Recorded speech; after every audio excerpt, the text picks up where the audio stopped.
Sapat na bilang ng jail guard sa Bilibid ang nakikitang dahilan kung bakit nakalusot ang tangkang panggagahasa sa isang bata sa loob ng maximum security compound. Pero ang grupong Gabriela ay ginit na hindi lang kakulangan sa tao ang problema. Nakatutok si Micaela Papa. Problema pa rin sa kakulangan ng jail guards ang nakikitang dahilan ng pamunuan ng New Bilibid Prison kung bakit nakalusot ang tangkang panggagahasa at tangkang pagpatay sa 8 taong gulang na anak ng isang inmate sa loob ng maximum security compound. Dapat daw, 500 inmates lang ang binabantayan ng kada isang keeper.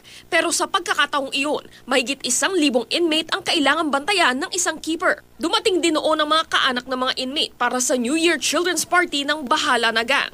Bukod sa visiting room sa maximum security compound, pinapayagan ang dalaw kapag espesyal na okasyon hanggang sa dormitories ng high-risk inmates. Kapag ganitong may okasyon at tuwing conjugal visit, ang mga batang anak ng inmate na edad 1 hanggang 10 taon, pinapayagang mag-stay-in o matulog sa selda basta nababantayan sila ng inmate at asawa.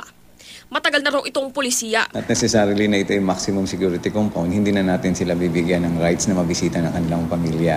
Kasi part pa nga din ng reformation program na ginagawa natin yan. Pinag-aaralan na raw ang paglimita sa bilang ng mga bisita kabilang ang mga bata. With the new law, no, na mag-hire kami at least additional 15,000 if I'm not mistaken, no, malaking tulong yan. Kasalukuyang nasa isolation room ang suspect na si Norvin Domingo, nakakosa ng ama ng biktima. Posibleng sampahan na siya ng kaso sa Lunes. Iimbestigahan na rin ang posibleng pagpapabaya ng keeper sa gusaling pinangyarihan ng insidente.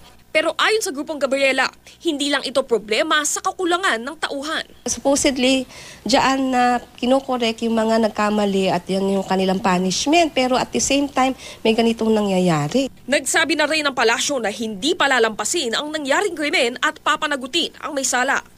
Micaela Papa, Nakatutok, 24 Oras.